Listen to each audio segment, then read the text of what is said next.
quiere hablarnos y está esa unidad en el espíritu, ¿no? Porque podemos estar juntos, podemos estar amontonados, pero no estar unidos. Sin embargo, la unidad que trae el espíritu puede ser aún a la distancia, como estamos hoy, en distintos puntos del mundo, pero sabiendo que hay una conexión que es mucho más fuerte de lo que nosotros podríamos generar humanamente.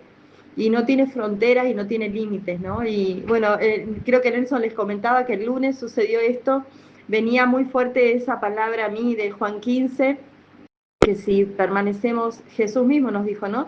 Si permanecemos en Él y sus palabras permanecen en nosotros, podemos pedir al Padre todo y el Padre nos lo va a dar.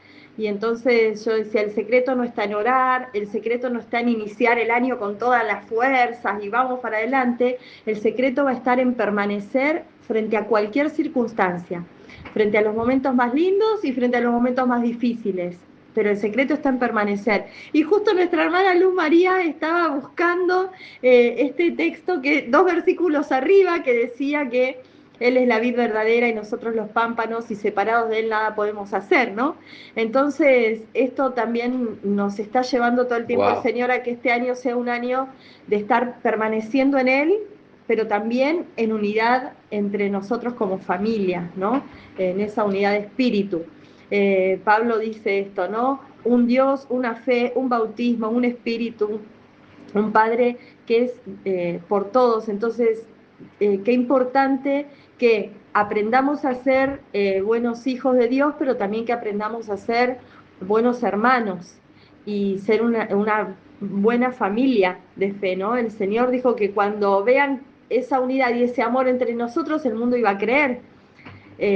Y esa unidad también habla de 2 pueblos, ¿no? De que el Señor hizo que de 2 pueblos se hiciera uno solo, y entonces ahí va a ser como el boom en el final de los tiempos, ¿no? Cuando de los gentiles y los judíos se haga un solo pueblo y se una eso, ¿no? Entonces, qué importante que lo que hagamos sea propiciando esa unidad.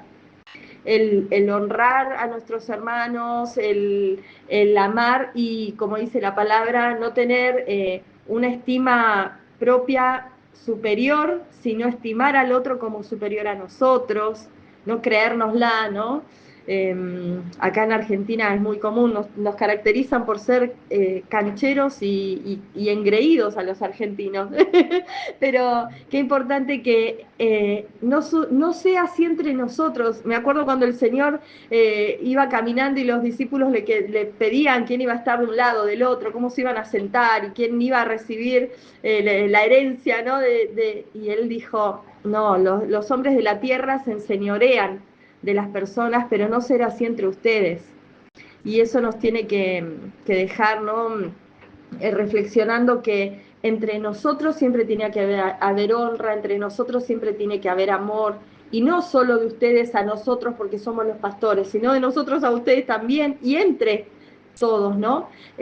Por eso nos parece tan importante que participen, que compartan, escucharnos, que puedan orar, no porque somos los mejores, pero sabemos por los años que hemos vivido en el Evangelio y en ministerios, sabemos que no es común darle a cada hermano su lugar dentro del cuerpo. Y muchos de ustedes lo han padecido a esto, ¿no? Tener dones, tener cosas que el Señor ha puesto y no poder compartirlo porque no han tenido el lugar para hacerlo. Entonces, por eso es que nosotros insistimos tanto, porque los dones están para que podamos servir al cuerpo, ¿no? Y qué tremendo, porque siempre decimos, tu testimonio vale más que 1000 palabras, que 1000 mensajes. Y acá está la hermana que fue invitada por William, y fue invitada por su testimonio, porque la hermana Consuelo ve el testimonio en el hermano William y el cambio de Dios en el hermano William, y esto hace que ella diga, yo quiero recibir, experimentar, conocer de lo que pasó en tu vida. Entonces, es muy importante estar juntos y poder ser luz. Nuestro testimonio es muy importante, porque a veces no hace falta ni hablar, y con nuestro testimonio mostramos al mundo que hay algo distinto en nosotros. Por eso es que queremos que no te pierdas las reuniones, que estés siempre, ¿sí? No solamente cuando es el día de reunión, sino siempre buscando a Dios, habíamos estudiado en el año pasado, qué importante era Levítico 6, como sacerdotes, todo el tiempo, cada mañana, ir a llevar leña sobre el altar para mantener ese fuego encendido. Necesitamos mantener el fuego encendido para que ninguna cosa del enemigo pueda confundirnos, alejarnos. Por eso es que es muy importante estar unidos para que el fuego esté encendido y nadie pueda apagar el fuego del Espíritu en tu vida. Entonces, mientras que estemos juntos, como atalaya, vamos a estar velando el uno por el otro. Por eso el Señor dice que tenemos que ser sacerdotes, pero también reyes, para poder darle pelea al enemigo y que Él no nos robe el territorio, sino que nosotros podamos conquistar territorio que Él tiene en personas que las tiene atada e encadenada. Y nuestra tarea es hablar de Jesús, porque es Jesús quien cambia, transforma todo en la vida de las personas. ¿Y por qué estudiar la palabra? Porque tenemos que tener discernimiento de lo que nos están leyendo. Tenemos que tener discernimiento de quién nos está predicando y quién nos está hablando, y no decir amén por decir amén. Hoy le decía a Paula, me compartía un pastor que trabaja con el área de niños, y juntó a todos los niños y le lee unos versículos, y después de leer estos versículos, escucha a todos los niños que dicen amén, amén, amén. Y él le dice, ¿por qué dijeron amén? Por lo que usted acaba de decir. Bueno, ¿saben lo que yo le dije? Les acabo de leer el Corán. ¿Cómo? Sí. Y ustedes dicen amén a palabras que yo les acabo de leer. Y esto es porque ustedes no trajeron su Biblia y no leyeron conmigo mientras que yo iba leyendo. No tomaron apuntes, no se están preparando para lo que viene. Por eso que insistimos que es muy importante que nos preparemos en la palabra, que estemos día y noche buscando en su presencia, que podamos mantener el fuego encendido. Y dice, no solamente con la leña, sino que también con nuestra grosura, con esas cosas que están de más y sobran en nuestro cuerpo. Eso que muchas veces nos pasó como a Tomás. ¿Dónde estaba Tomás cuando el Señor llegó y imparte de su espíritu a todo el resto? Entonces, qué importante es no perdernos el momento donde el Espíritu Santo se está manifestando, para que estemos tan alineados al Señor, tan unidos al Señor, que no perdamos ni un minuto de estar recibiendo de su presencia. De esta situación de Pablo, ¿no? Tengamos en cuenta que se lo está queriendo acusar injustamente, se está queriendo como tener falsos testigos para condenarlo de algo, y él empieza una defensa. Pero a mí me gusta porque no tiene una actitud, a ver, ¿cómo decirlo?, irrespetuosa, irreverente, no tiene una actitud soberbia, Pablo, ¿sí? Sino que por el contrario, Pablo inicia esta defensa que hace de sí mismo. Primero habla en lengua hebrea, ¿no? Y entonces se genera un silencio ahí, porque todos esperaban otra cosa, ¿no? Todos esperaban a un hombre que suponían que era otro en principio, ¿se acuerdan? Porque dicen, pensamos que era ese que había hecho una revuelta, pensaron que era el egipcio que había traído desorden en la ciudad, pensaron que era otro.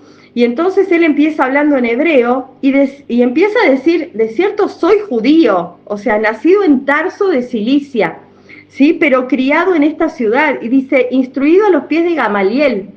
O sea, sabían de quién estaba hablando. Recordemos todos que Gamaliel era un sabio y que Pablo había estudiado con él, toda su escuela hebrea, digamos, había estudiado con él y sabían de quién estaba hablando, ¿no? A mí me gusta de Gamaliel, que lo encontramos en el capítulo 5, cuando estudiamos, sí, donde Pedro también tuvo un conflicto y fue Gamaliel que sale ahí y da una palabra que dice, mas si es de Dios, no lo podréis destruir. No seáis tal vez hallados luchando contra Dios.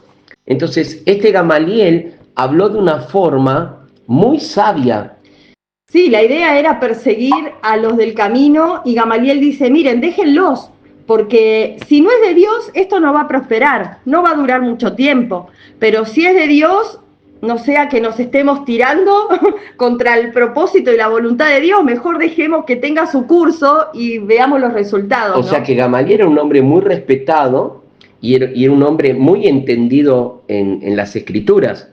Entonces, yo me puse a ver esto, ¿no? Qué injusto lo que se estaba haciendo contra Pablo. Porque Pablo lo que estaba haciendo era anunciar el mensaje que él, ahora vamos a ver, que él recibió de parte de Jesús, y estaba haciendo algo bueno. Y los que estaban ahí lo estaban recibiendo bien. O sea, esto lo estudiamos en el capítulo 21, la clase pasada, y ahora llegan con la noticia otros que inducen en los judíos que estaban ahí. Entonces, es algo injusto que se está haciendo porque lo acusan como alguien que profanó el templo.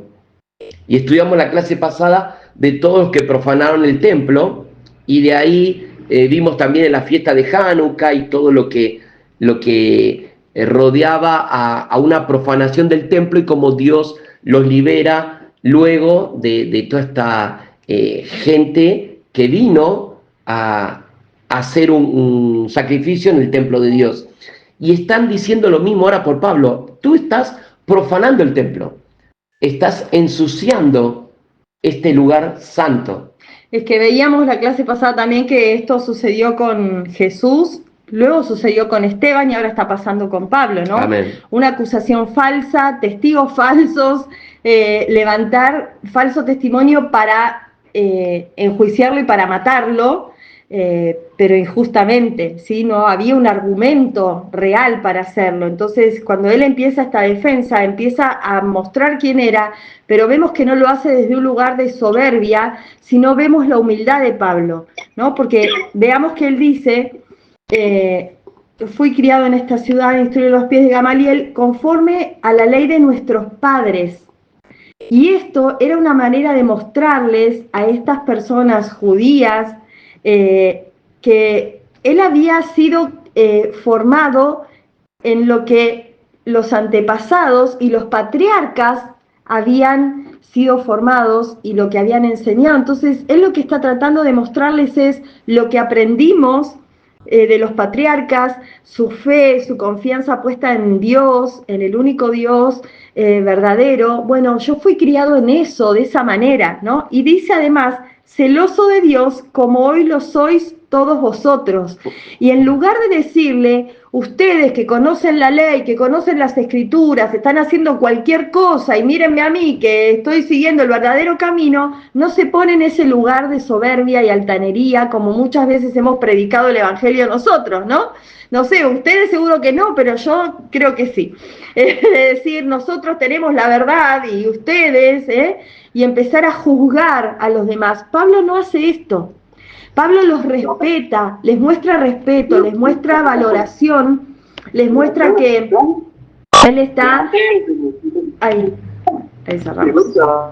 Les muestra que está valorando lo que ellos están queriendo defender, ¿sí?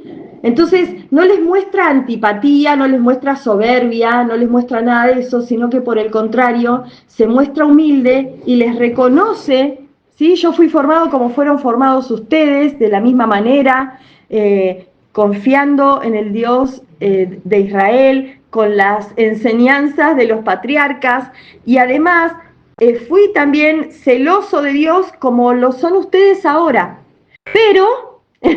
y ahí viene la parte más importante, ¿no? Yo perseguía este camino, dice Pablo. No dice perseguía a los cristianos, porque recuerden que hablábamos en las clases anteriores que cristiano era una manera despectiva, como empezaron a llamarlos en Antioquía, a los creyentes, ¿no? Era una manera de decir estos pequeños cristos, pero era una manera un poco irónica, un poco despectiva.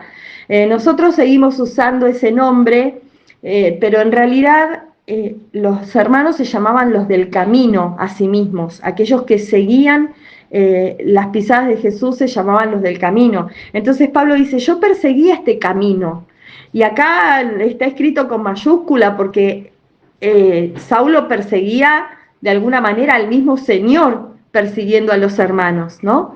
Y esto es algo que a mí también me deja una enseñanza. Cuando nosotros vamos contra los hermanos, también vamos contra el Señor. Cuando nosotros vamos contra la iglesia, vamos contra nosotros mismos. Entonces tenemos que cuidar eso, ¿no? Recordemos que cuando Pablo iba camino a Damasco, el Señor se le presenta y le dice, Saulo, ¿por qué me persigues? No le dice, ¿por qué persigues a los que creen en mí? Le dice, ¿por qué me persigues?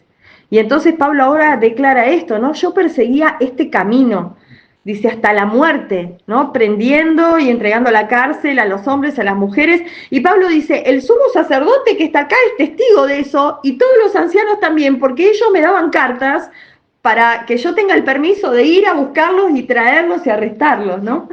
Pero también yo veo cómo Pablo se preocupa de hacer que todos sean respetados, porque empieza diciendo varones hermanos, y varones hermanos se refiere a los judíos que habían creído en Cristo y que eran los del camino. Entonces los nombra varones hermanos, y después dice padres, oíd ahora mi defensa. O sea, él presenta a sus hermanos, pero también a los que están ahí, y ahí es lo que vos decías, los muestra como los padres, los que vienen de los patriarcas, los que tienen el conocimiento de las promesas que Dios les dio a Abraham, a Isaac y a Jacob, y que ahora se cumplen en nosotros.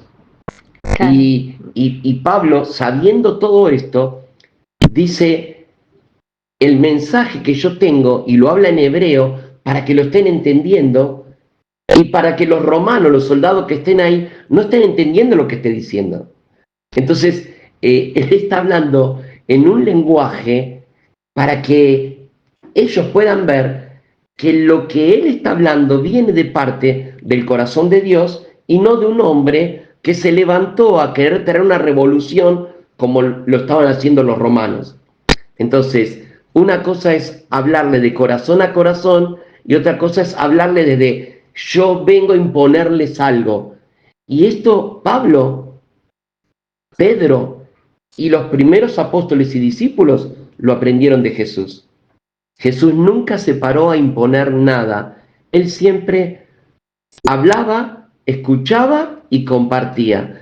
Y Pablo se equivoca una sola vez, porque Pablo en toda su historia como apóstol se equivocó una vez, cuando entró al Areópago y empezó a filosofar con los filósofos griegos. Ahí se equivocó, y en esa ciudad ganó a 3 nada más.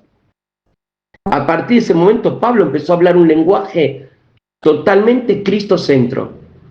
Ya no filosofó más, ya no se hizo más el griego, no, ya empezó a hablar de Cristo, y todo lo que sigue ahora de su testimonio y su conversión es para que vean que Cristo vive, que Cristo es Dios y que Cristo es la esperanza de la vida eterna.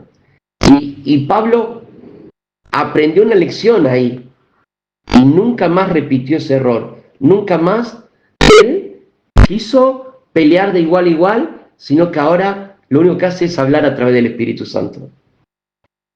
Entonces le dice varones, hermanos, y le dice patriarcas, entiendan que lo que yo voy a hablar es lo que ustedes conocen.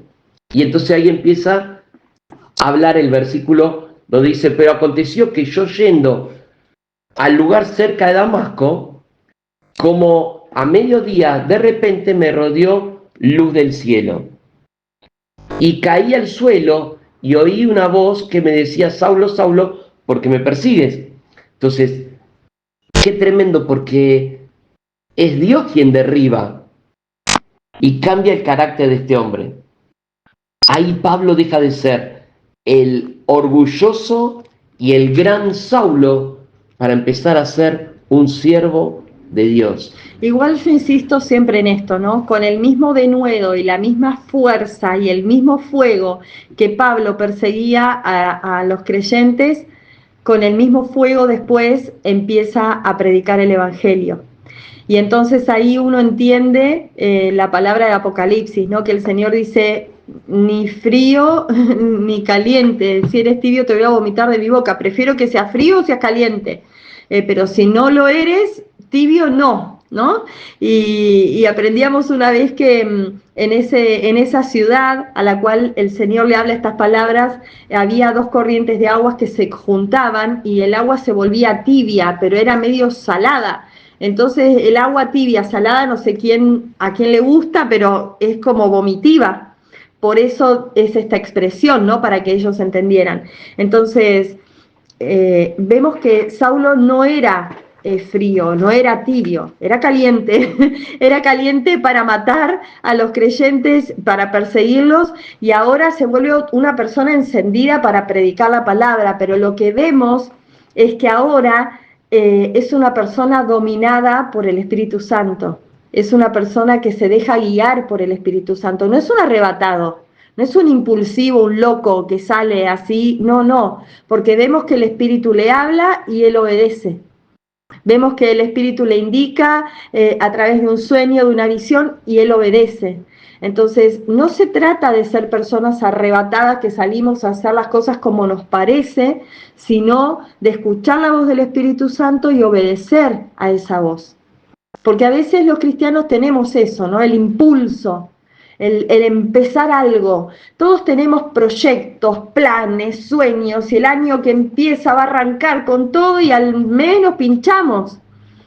Y por eso yo insistía con esta palabra que a mí me gustaría que sea una palabra de cabecera para todos este año: permanecer en Cristo, ¿no? Si permanecemos en Él y su palabra permanece en nosotros, dice, pidan al Padre todo y el Padre se los va a dar.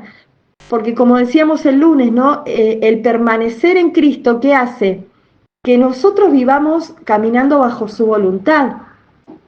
Si permanecemos en Él y la palabra de Él permanece en nuestro corazón, difícilmente vamos a pedir algo que no esté conforme a su voluntad.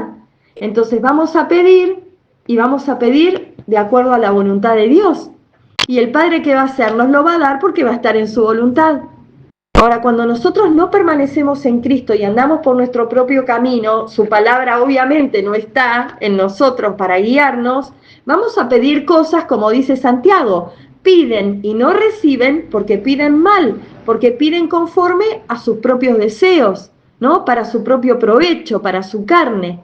Entonces, qué importante que nosotros cuando pidamos sepamos que no estamos pidiendo por capricho y Dios nos tiene que dar todos los caprichos porque somos hijos de Dios. No, Dios nos va a dar cuando nosotros permanezcamos en Él y su palabra en nosotros. Dios nos va a dar cuando nosotros caminemos de acuerdo a su voluntad y pidamos de acuerdo a su voluntad.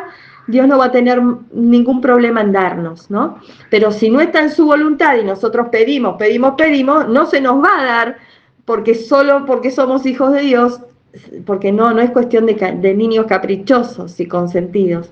Entonces, qué importante ver que Pablo tiene esta actitud, una actitud de no hacía lo que le parecía, sino escuchaba la voz del Espíritu y respondía a esa voz, ¿no? Es que Pablo, estamos leyendo acá el testimonio que da. Yo me imagino lo que lo escuchan, dice, este está delirando. Vio una luz que lo tira al suelo. Una luz que le habla y le dice, yo soy el que tú persigues. Entonces, acá empieza un cambio en la vida de Saulo, donde él empieza a ver a Jesús como Dios, ¿no? Porque dice, ¿y quién eres? Y le dice, yo soy el que tú persigues. Dice, el versículo 9, y los que estaban conmigo vieron a la verdad la luz, y se espantaron, o sea que era fuerte la luz, pero no entendieron la voz del que hablaba conmigo. Porque le habló en hebreo. Exactamente. Entonces, Pablo está haciendo lo mismo que Jesús hizo con él, solamente le habló directo a él y todo lo demás no entendían nada. Y esto es lo mismo. Ahora, Pablo habla, se hace un silencio Todos escuchan lo que Pablo está hablando y Pablo le habla solamente a sus hermanos y los romanos no entienden nada y están ahí como cegados. Es que en realidad los que querían enjuiciarlo eran sus hermanos, ¿no? Porque les estaba molestando que ahora este Saulo que perseguía y que pedía cartas para ir a buscar a los creyentes y traerlos y arrestarlos y matarlos y demás, ahora está predicando lo que ellos predicaban. Entonces están indignados con esto y sobre todas las cosas están indignados con algo. Por un lado, recuerden en el capítulo anterior que los hermanos de la congregación ahí de Jerusalén le dicen, Pablo, para que no digan que vos estás contra la ley, hace esto, y se acuerdan que le dan la solución de acompañar a estos 4 hermanos que estaban haciendo un voto nazareo para que paguen la ofrenda, compren la ofrenda, se rasuren la cabeza, le dicen acompañalos, hacelo junto con ellos para que vean los demás judíos que vos no estás en contra de la ley. Entonces, por un lado tenemos esta situación. Él les está demostrando que no va contra la ley que Dios dio a Moisés, pero sí lo que estaba sucediendo es que Pablo iba contra las ordenanzas de los hombres, los mandamientos de los hombres, lo que los fariseos habían impuesto, los rabinos, los sabios. Entonces, eso era lo que estaba molestando. Porque ahora no es que Pablo se estaba tirando contra la Torá, no es que Pablo iba contra los mandamientos de Dios en absoluto, pero sí lo que estaba sucediendo es que Pablo ya no iba con el libro de los sabios a cuestas, ya no iba con todos los mandamientos de hombres a cuestas, porque Pablo entendió claramente que Dios vino a derribar todo eso, Jesús vino a derribar eso. Entonces ahí estaba el problema, ¿no? Ahí estaba el verdadero problema. Pablo estaba yendo contra la misma religión, no contra la ley de Dios. Y eso es lo que nosotros tenemos que tener entendimiento. Nosotros no podemos ir contra lo que está escrito. A mí me molesta mucho cuando yo escucho a hermanos decir, pero la ley fue abolida, ya está. Primero que Jesús vino y dijo claramente que Él no vino a abolir la ley, sino a cumplirla. Y yo pregunto, ¿no? Y siempre hago esta misma pregunta. ¿Por qué queremos abolir la ley nosotros? Entonces, hermano, ¿vos te vas a dar el permiso para mentir? Porque la ley está abolida. ¿Vos te vas a dar el permiso de ser infiel a tu esposo o a tu esposa? Porque la ley está abolida. ¿Vos te vas a dar el permiso de robar? Porque la ley está abolida y ya fuimos salvos por gracia. No, porque entendemos claramente que la ley no fue hecha para darnos vida eterna, o sea, el cumplimiento de la ley no era para salvación. Cuando Dios dio la ley al pueblo de Israel, el pueblo ya había sido salvo de la esclavitud de Egipto, ya había sido sacado de la esclavitud de Egipto. Y Dios que les dice, bueno, ahora que son libres, caminen con estas instrucciones para que les vaya bien en la tierra, no en la eternidad. Dios les dice para que les vaya bien en la tierra, para que tengan bendición en la tierra. Entonces les da las instrucciones y el pueblo y les dice, y yo quiero que ustedes sean mi especial tesoro, una luz para las naciones, que cuando las naciones los vean a ustedes, vean que pueden vivir bajo las leyes del único Dios verdadero. Y ellos que dicen, ay no, pero queremos un rey como tienen las otras naciones.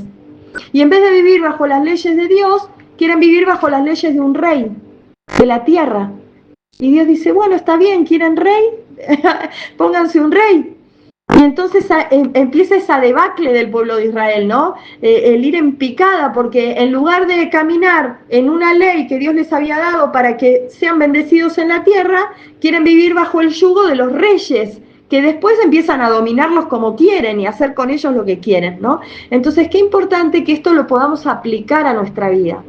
Nosotros ya fuimos salvos por gracia. El Señor nos compró la salvación. Él dio su vida por nosotros. Él es el Cordero de Pascua que pagó con su sangre por nuestros pecados. La paga del pecado es muerte y nosotros debíamos morir.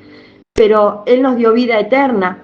Ahora, ¿nosotros qué vamos a vivir? ¿Pecando? ¿Para que la gracia abunde, como dice Pablo? De ninguna manera. Yo no voy, bueno, el Señor Jesús ya pagó el precio, me limpió con su sangre, entonces yo ahora puedo pecar, puedo matar, robar, ser infiel, cualquier cosa porque la ley está abolida. No, el Señor no vino a dar la vida para eso. El Señor no vino a dar la vida para que yo peque. El Señor vino a dar la vida por mí y para que yo en respuesta viva una vida sin pecado.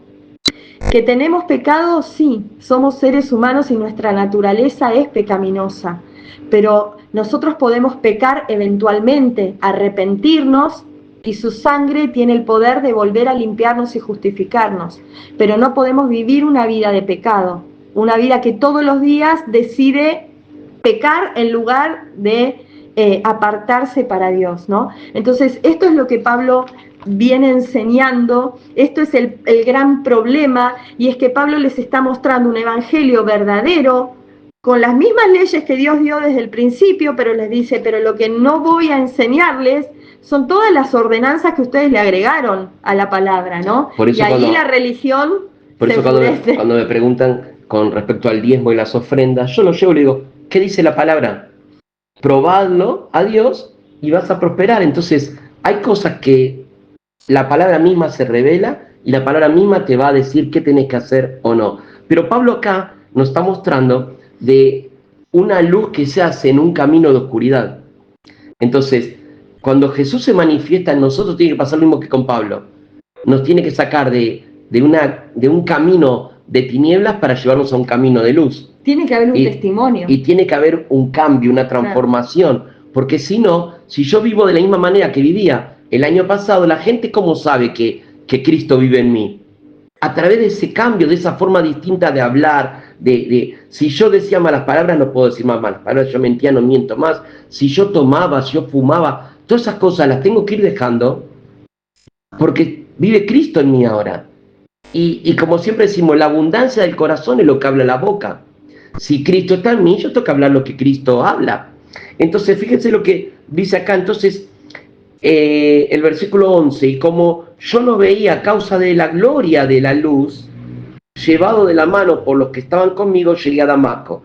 Entonces, uno llamado Ananías, fíjense, varón piadoso, según que la ley que tenía buen testimonio de todos los judíos que allí moraban. O sea, este joven Ananías que llega a Pablo era un joven de buen testimonio. Y este joven era de ejemplo para el resto de los judíos. Dice, y él dijo, el Dios de nuestros padres, acá va, le está hablando de lo que Pablo conoce.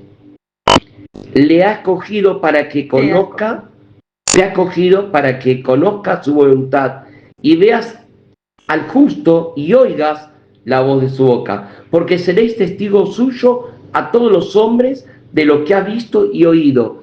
Ahora pues, ¿por qué te detienes? Levántate, y fíjese esto, y bautízate, y lava tus pecados invocando su nombre. Y acá vamos algo que hablábamos hoy con Paula. Muchos dicen que el bautismo empezó en Jesús, que Jesús empezó a bautizar cumpliendo lo que Juan el Bautista inició con el bautismo que hacía Juan, y luego Jesús continúa con este bautismo.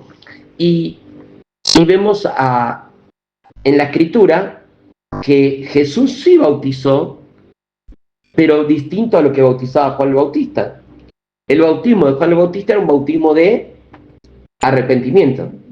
Y el bautismo de Jesús era un bautismo de identificación. Yo me identifico con Él y lo amo, lo sigo y no quiero hacer nada que a Él no le agrade. Sí, recordemos que el bautismo era algo habitual. A ver, la palabra mitzvah era el sumergirse, era lo que Dios le dice al pueblo de Israel al pie del Sinaí, cuando les dice, yo les voy a dar las leyes para que vivan, pero lávense. Purifíquense. ¿Sí? Purifíquense, santifíquense, apártense para presentarse delante de mi presencia y que yo les hable, ¿se acuerdan? Y ellos dicen, sí, vamos a hacer eso, entonces se purifican y cuando Dios empieza a hablar dicen, mejor no, que te escuche Moisés y que venga y nos cuente, ¿no? Pero la realidad es que Dios les hace, para presentarse delante de Él, les hace esto de purificarse, lavarse, era zambullirse, sumergirse y salir del agua como una muestra de purificación. Esto es una práctica que en el judaísmo hasta el día de hoy se sigue haciendo. De hecho, las novias para su boda hacen esto, esta inmersión en el agua. Para muchas de las fiestas primero hacen esta inmersión también, y es algo que hasta nosotros, no sé, si quisiéramos hacer como algo simbólico, podríamos hacerlo en la bañera de nuestra casa, también no sería nada malo. Era un acto de la persona con Dios, de decir, me limpio para presentarme delante de ti, ¿no? Ahora, ¿qué hacía Juan? Como Juan... sabemos que venía de un legado de sacerdocio, ¿sí? Sabemos que él tendría que estar en el templo, pero Juan estaba en el desierto porque Dios lo había llamado para ser aquel que preparaba el camino del Señor, aquel que preparaba que el reino viniera a la tierra. Entonces, vemos que Juan mantenía esta costumbre que era propia entre el pueblo de Israel, no era nada nuevo, no es que el bautismo empezó ahí, por eso lo de Juan el Bautista es como medio raro, porque no es que era el Bautista, ¿no? El tema es que Juan hace esto y dice, bueno, ya que se van a purificar, háganlo arrepintiéndose, arrepiéntanse de sus pecados, porque el reino está viniendo, el reino está cerca. Entonces Juan, ¿qué estaba haciendo? Preparando los corazones para recibir al Señor. Amén. Era esto del arrepentimiento, pero el Señor, ¿qué hace? Se le presenta a Juan, y Juan dice, no, pero yo tendría que ir a ti, tú vienes a mí, ¿no? ¿Cómo es esto, no? Porque Juan reconoce, desde el vientre de su madre, Juan reconoce en Jesús al Mesías. Entonces, pero el Señor dice, no, yo tengo que cumplir con esto también. ¿Por qué? Porque era algo habitual, era algo que se hacía, era algo usual entre el pueblo de Israel. Entonces Jesús hace esto. Y recordemos también otra cosa, que el bautismo también era una costumbre entre los rabinos, los maestros y sus discípulos. Cuando un rabino tenía una escuela, tenía discípulos, tenía alumnos, ellos empezaban a estudiar con él, iban pasando los niveles que tenían que pasar, de haber leído el Pentateuco, de saber recitarlo, de poder escribirlo y todos esos requisitos que tenían. Los maestros, cuando empezaban a ver que esos discípulos tenían dones y tenían pasta para también ser maestros algún día, decían, bueno, ¿quiénes piensan seguirme? Y entonces los discípulos decían, bueno, yo te voy a seguir. Entonces acompañaban a su maestro a otras ciudades, acompañaban a sus maestros cuando enseñaban. Y entonces, ¿qué sucedía? Cuando ya estaban listos, el maestro les decía, bueno, ahora se van a bautizar. Y los discípulos se bautizaban en el nombre de ese maestro. Y esto es lo que a veces leemos en la Escritura, que habla de el yugo de la ley. ¿Sí? Porque el yugo de la ley era que el discípulo, el alumno, aceptaba toda la doctrina que el maestro le enseñaba y decía, yo voy a obedecer las enseñanzas de mi maestro y le voy a seguir donde él quiera que vaya. Y se bautizaban en el nombre de ese maestro. Por eso el Señor les dice a sus discípulos cuando se está por ir, dice, bueno, ustedes enseñen todas las cosas que yo enseñé y bautícenlos en mi nombre.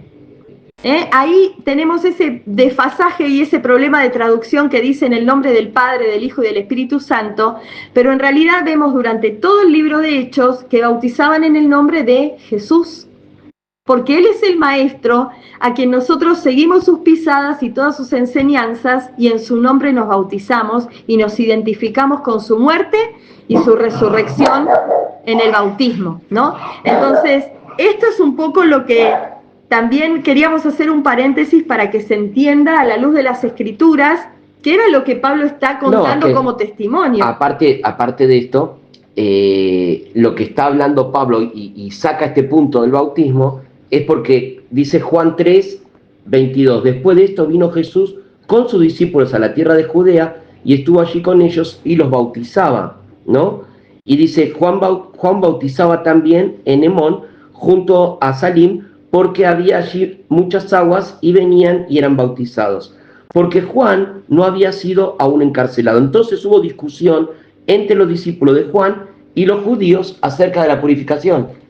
Entonces, fíjense que este problema de la purificación era muy importante, y dice, y vinieron a Juan y le dijeron, Rabí, mira que el que estaba contigo al otro lado del Jordán, de quien tú diste testimonio, bautiza y todos vienen a él.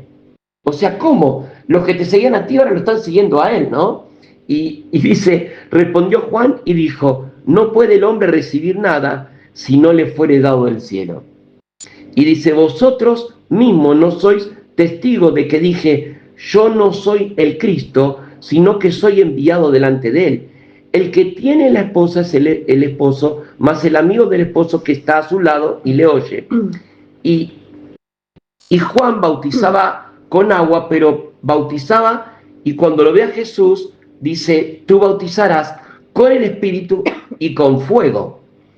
Entonces, muchos preguntan, ¿el bautismo de Juan, entonces, no era el inicio del cristianismo? Ya lo aclaraste, Paula, es una confirmación de arrepentimiento y purificación, porque ya el pueblo estaba acostumbrado a hacerlo esto. De hecho, los sacerdotes, recordemos, que para entrar, ¿sí?, al templo, al principio en el tabernáculo, debían hacer este proceso de purificación. No podían entrar así nomás, debían purificarse, ponerse la ropa especial que tenían para tal efecto. Entonces, esto era algo común para ellos, no era algo que dijeron, ¡ah! ¿Qué está haciendo este hombre metiendo a la gente en el agua? No se sorprendieron, era algo habitual, ¿no? Entonces nosotros tenemos que ir sacando de nuestra mente conceptos, liturgias y cosas que no vamos a culpar a nadie que nos haya enseñado mal, vamos a hacer mea culpa y decir las aprendimos mal y no nos pusimos a escudriñar las escrituras. No leímos la Biblia. Al no leer la Biblia, nos quedamos solamente con el cuento que nos contaban. Entonces es muy importante, y perdón Paula, es muy importante que empecemos a ver un versículo y ver por qué dice esto, por qué fuimos a lo del bautismo. Porque hay una gran confusión con el bautismo. Es más, hasta hace un rato buscábamos con Paula en versículos por todas partes, ¿dónde dice que Jesús bautizó? Hasta que encontramos que Jesús bautizó. Porque si no, creíamos que solamente bautizaban a sus discípulos. No, Jesús les enseñó.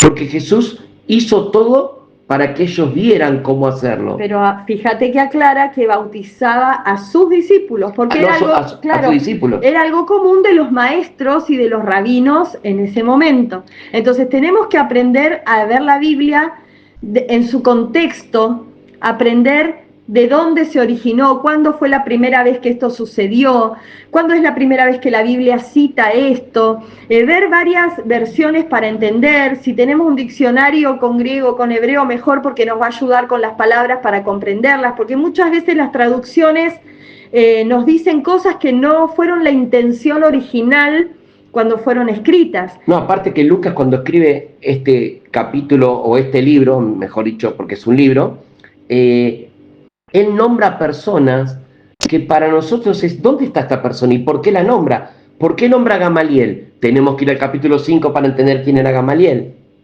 ¿Por qué nombra ahora a Ananías? Hay que ir al capítulo 9 para entender quién es Ananías. Ahora, cuando Pablo está hablándole en hebreo, le está diciendo Gamaliel y todos dicen, Gamaliel, el doctor de la ley. ¡Wow! Cuando Pablo dice Ananías, todo el mundo sabe que Ananías era un joven de buen testimonio. Entonces, no es que es un cuentito que estamos leyendo, no.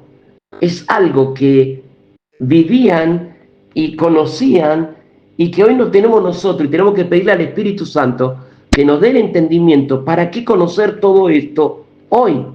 ¿Para qué me sirve saber todo esto?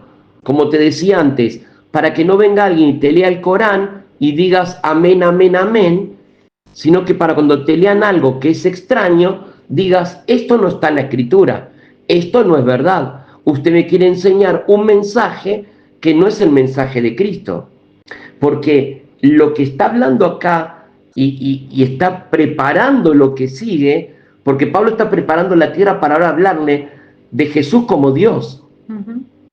Porque para el judío decir que Jesús era Dios, no estaban preparados para recibirlo. No, y yo creo que además lo interesante de esto es que Pablo se está defendiendo sin dejar de dar testimonio. O sea, no está diciendo, no, ¿saben qué, muchachos? Tienen razón, mejor dejemos todo así, yo soy judío, amo la ley de Dios, obedezco y dejemos todo así. No, él toma valentía en el espíritu y se defiende sin ser ofensivo, sin ser irrespetuoso, valorando al otro, valorando y honrando quiénes eran los que tenía enfrente, pero no deja de dar testimonio de Cristo. Y esto a mí me gusta muchísimo porque es lo que yo le digo, Señor, que tenga ese denuedo, que frente a cualquier situación, por más que tenga que defenderme de que me están acusando falsamente, no deje de dar testimonio de quién sos en mi vida, ¿no? Y esto es lo que decía Nelson, tener un testimonio de vida, que alguien pueda verte y decir, ah, vos eras antes así y ahora sos de otra manera, eso habla del fruto del Espíritu en nuestra vida. El por sus frutos los conoceréis, tal vez lo aprendimos mal, creyendo que era cuántas personas íbamos a tener a cargo, qué iglesia grande podíamos tener, qué ministerio grande podíamos tener. Un llamado visible. Claro, qué ministerio visible con un cartel con lucecitas podíamos tener. Pero la palabra no está hablando de eso.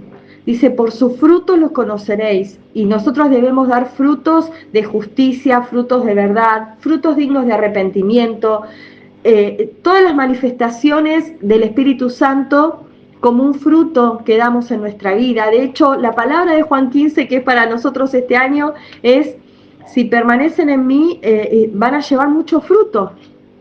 Y estar en mí es para que lleven más fruto, y si son podados es para que den aún más fruto. Entonces, la palabra nos habla de otra cosa en ese sentido, ¿no? Y Pablo no deja de dar testimonio de Cristo, Pablo no cierra su boca y se queda solo con la parte judía que le conviene, porque esto es algo muy común también en muchos de nosotros, tal vez hablar de la parte que nos conviene, la que queda cómoda, hablar del Evangelio desde un lugar que nos queda cómodo para el público que escucha, y no dar testimonio de Cristo, ¿no? Bueno, hablemos de, no sé, la diversidad y de la aceptación por el otro y de no sé qué, y callamos el verdadero mensaje. Bueno, hablemos desde un lugar de psicología para que la gente entienda cómo los recursos que tenemos frente a la vida, y nos callamos el verdadero mensaje. Entonces, Pablo nos enseña que podemos hacer una defensa, pero hablando del Evangelio y del verdadero tema que es Cristo, ¿no? Para él, que es el tema central. Entonces, eso es lo que a mí me gusta. No dejó de dar testimonio de quién era antes y quién es ahora en Cristo. Por eso vuelvo a insistir, tenemos que conocer la palabra para que cuando se levanten estos nuevos formadores de doctrina y de pensamientos de hombre, nosotros digamos, esto está confundiendo, esto no es verdad, porque ahora hay muchos movimientos que hablan de que todo empezó con Jesús. Ahí, cuando Jesús nació, ahí empezó el cristianismo, y Jesús no nació para traer el cristianismo, porque hoy me tomé un ratito para buscar, en Génesis 3:15 ya estaba Jesús. Cuando Dios le dice a la mujer... En Génesis 1 estaba Jesús. Bueno, perdón, claro, en Génesis 1 estaba Jesús, cuando fue la luz. Juan dice, en el principio era el verbo claro, era con Dios y el verbo era Dios. O sea, desde el inicio, no es que Dios hizo un plan B y dijo, bueno, muchachos, como esto se desordenó todo, vamos a solucionarlo, voy a crear a mi hijo. Jesús no es una creación. No, ya Jesús estaba. Es creador. Por eso cuando en 3:15 él le dice, de la simiente de la mujer van a nacer, le está diciendo... Ya está, lo que va a hacer es Dios en carne, pero es Jesús el que va a nacer. Y cuando le habla a Abraham, en Génesis 12:3, le está hablando de lo que iba a pasar y de lo que se va a manifestar a través de Jesús. Y lo encontramos a lo largo de toda la Escritura, Jesús todo el tiempo mostrándose, y hoy te decía de Isaías, de Isaías 7:14, donde dice que nacería Emmanuel. Y esto es lo que el judío no puede entender. Que Jesús sea Dios, que nació de una mujer y que primero eso. Segundo, que Él murió y resucitó. Por eso Pablo habla de la resurrección más que de la cruz.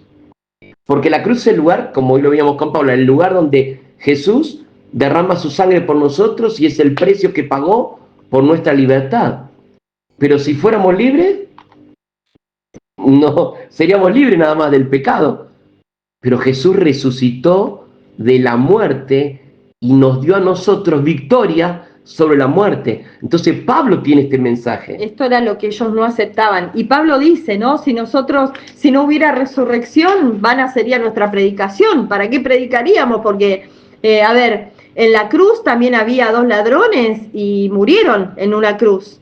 Pero esos ladrones no pudieron comprarle vida eterna a nadie porque murieron y allí quedaron en su tumba. El Señor mismo, Él puso su vida, pero la volvió a tomar, ¿no? Él volvió a tomar la vida, él venció el imperio de la muerte. Entonces, eso era lo que Pablo quería que comprendieran. Pablo, si nosotros leemos, todo su mensaje es del reino de Dios y de la resurrección de Cristo.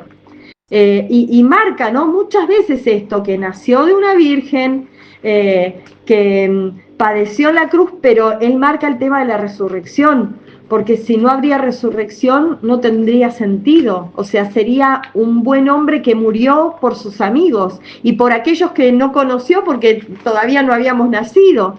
Sin embargo, el poder está en la resurrección de Cristo. Eso es lo que demuestra la deidad de Jesucristo, y era lo que ellos no querían reconocer, no querían ver, porque no querían verlo a Jesús como Dios. De hecho, fue lo que los indignó y lo que los hizo que lo enjuiciaran falsamente para que fuera a la cruz, ¿no? Esto de cómo es Dios. No. De hecho, el judío hasta el día de hoy y muchos hermanos mesiánicos tienen esta confusión con que Jesús no es Dios. Entonces, es el Mesías, pero no es Dios. Y esto es terrible, porque esto es como burlarnos Es negar, del Señor, claro. Es negar. Por eso Pablo a los corintios, que con lo que más tuvo problemas sobre este punto, le dedicó muchas cartas y Primera de Corintios 15, versículo 3 dice, porque primeramente os he enseñado lo que asimismo recibí, que Cristo murió por nosotros, por nuestros pecados, conforme a las Escrituras, ¿no? O sea, es el cumplimiento de las promesas dadas a los profetas. Después dice, y que fue sepultado, y que resucitó al tercer día. ¿Hace falta que diga que fue sepultado? Sí, para que sepan que estuvo enterrado, pero al tercer día, cuando un hombre se determinaba, después de 3 días que estaba muerto, porque era la forma en cómo se determinaba que una persona estaba muerta en esa época, ahora él, conforme a las Escrituras, dice, resucita, y se apareció a Cefas y después a los 12. Entonces, él le marca a los corintios y después se lo tiene que marcar a los romanos también. Romanos 1:3. O sea, la lucha de Pablo era mostrarle a los judíos que Jesús era Cristo, que Jesús era Dios, que Él murió, resucitó y venció a la muerte, mostrando que en Él tenemos vida eterna. Romanos 1:3 dice, acerca de su Hijo nuestro Señor Jesucristo, que era del linaje de David según la carne, que fue declarado Hijo de Dios con poder según el Espíritu de santidad, por la resurrección de entre los muertos, y por quien recibimos la gracia y el apostolado para la obediencia en fe en todas las naciones por amor de su nombre. O sea, vuelve a marcar la resurrección y que Él es Dios. Entonces, la lucha grande que tiene Pablo es atestiguar todo el tiempo a Cristo resucitado y que Él lo vio, que es lo más tremendo. Yo lo vi, yo vi a Cristo en la gloria. Esa luz que me habló era Cristo. Y después tuvo una visión Pablo, ¿no? Después la vamos a ver, que tuvo esa visión también, donde Dios le muestra todo el reino. Pero el mensaje de Pablo era: hermanos judíos, necesitan ver a Jesús como Dios que vino en carne y que murió en carne y resucitó y hoy está sentado a la diestra de Dios como aquel que venció al pecado. Y el judío no puede entender eso. No lo puede entender. Por eso la tarea de Pablo es todo el tiempo hablar de la divinidad de Jesús, y después lo vemos en Hebreos también, cómo se dedica a escribir sobre esta parte, ¿no? Donde Jesús resucitó. Y todo el tiempo está en la boca de Pablo esto. Entonces es muy importante el que no nos olvidemos de que no tenemos solamente el perdón de nuestros pecados, porque hay doctrinas que se quedan ahí, sino que tenemos a Jesús sentado a la diestra de Dios, intercediendo por nosotros, y Él va a regresar a buscarnos para que volvamos a vivir con Él por toda la eternidad. Bueno, no sé hasta qué versículo llegamos. Estamos en el 22. Creo que dejaríamos acá, ¿no? Sí, porque... Sí, Pablo. Sí, así pueden compartir también los Pablo hermanos. es enviado hasta que nos quedamos entonces hasta acá. Sí, hasta el 16. Hasta el 16. Bien. Bueno, a ver, hoy sí los queremos escuchar, por favor. Hay mucho para hablar, para la conversión de Pablo, lo que tiene que ver Jesús. Solo algo que me quedó así como en el tintero, ¿no? Porque él habla del conocimiento que tenía antes y les muestra que ese conocimiento no fue suficiente. Ahí está. Y esto es algo con lo que yo me quedo hoy como enseñanza, ¿no? Pablo conocía las Escrituras. Y vemos que Ananías, cuando se le presenta, dice, porque es necesario que conozcas su voluntad, que conozcas la voluntad de Dios. Y entonces uno dice, ¿cómo? Si Pablo conocía las Escrituras. Y ahí es importante que nosotros tengamos en cuenta hoy que no se trata de conocer de Dios, sino se trata de conocer a Dios. Pablo conocía de Dios, Pablo conocía de las Escrituras, conocía de las enseñanzas, conocía de las tradiciones, conocía de todo eso, pero no conocía a Dios verdaderamente. ¿Cuándo lo conoce? Cuando el Señor se le pone en el camino y lo derriba de ahí, él ahí lo conoce. Entonces, qué importante que nosotros no tengamos conocimiento, porque el conocimiento va a quedar acá en nuestra mente y eso mata. La letra mata, pero el espíritu vivifica. Entonces, ¿de qué manera nosotros logramos dejar solo de conocer de Dios y empezamos a conocer a Dios? Bueno, leyendo la palabra, pero a través del Espíritu Santo, teniendo intimidad con el Señor, orando, preguntándole, metiéndonos a profundidad en la palabra, pero preguntándole a Él qué nos quiere hablar a nosotros. Porque como Nelson decía, podemos leer un libro como un relato, como un cuento, y nos queda en una historia de Pablo. Pero ¿cómo aplico yo esta palabra hoy a mi vida? Solo el Espíritu Santo puede darnos ese discernimiento y ese entendimiento, esa revelación, esa enseñanza, para que yo hoy pueda aplicar esto en mi vida. Bueno, yo hoy necesito no llenarme de conocimiento, no saber muchas cosas, sino conocer a Dios, ¿no? Es que lo que estaba en el corazón de Pablo era: ellos están confundidos como yo estaba confundido. El encuentro que tuve con Jesús me hace ver la verdad, y ahora esta verdad yo la quiero compartir. Y ahora esta es nuestra tarea. Si nosotros no solamente estamos convencidos y convertidos, tenemos que creer que Cristo es el Señor de nuestra vida y que Él es el camino a la eternidad y que Él es quien nos acerca a Dios. Necesitamos compartirlo y morir y dar la vida por esto que creemos. Entonces, deja de ser un relato, una historia o una religión y pasa a ser parte de nuestra vida y todo en nosotros. Cristo tiene que ser todo. Y algo que Pablo se encargaba mucho también de enfatizar, que no solo es el Salvador, sino el Señor, aquel que gobierna. Amén. ¿No? El que gobierna nuestra vida. Gloria a Dios. ¿Querés hacer una oración antes que empiecen a hablar los hermanos? Padre amado, te damos muchas gracias en esta noche por tu palabra, por tu Espíritu Santo que está en nosotros. Gracias porque no nos dejaste solos y no nos dejaste a la deriva, sino que a través de tu palabra, que es una luz en nuestro camino, podemos andar no como ciegos, ni a tientas, ni adivinando qué tenemos que hacer, sino guiados por tu Espíritu Santo y caminando en todas tus promesas. Señor, gracias porque nos diste esta palabra, no para que nos ganemos la salvación cumpliéndola, sino para que lo obedezcamos y nos vaya bien en esta tierra. Gracias, Señor, porque vos nos compraste la salvación a través de ese precio de tu sangre preciosa.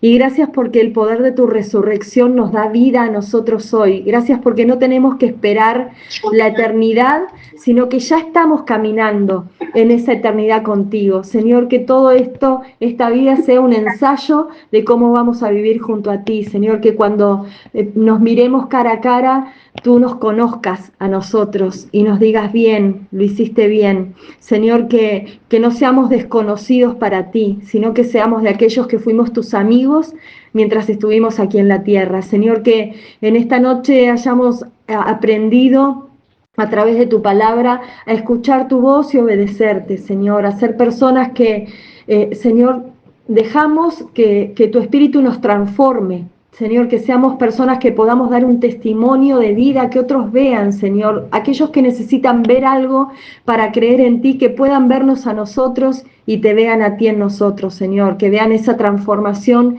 que solo tú puedes hacer en una vida. Señor, nosotros humanamente podemos cambiar hábitos, podemos cambiar conductas, pero solamente tu Espíritu Santo nos transforma completamente, Señor. Te pedimos que así sea con cada uno de nosotros y que también, Señor, aprendamos a tener ese valor a través de tu Espíritu Santo para poder dar testimonio de quién eres, Señor, lo que puedes hacer en una vida y mostrarte al mundo, Señor, que no nos avergüence tu palabra, sino que tu palabra sea un poder, Señor, un fuego que nos encienda para mostrarlo a quienes lo necesitan. Gracias te damos, Padre, en esta noche. Gracias por lo que mis hermanos también van a compartir, porque nos enriquecemos unos a otros, Señor, a través de tu Espíritu y de tu palabra, en el nombre de Jesús. Amén.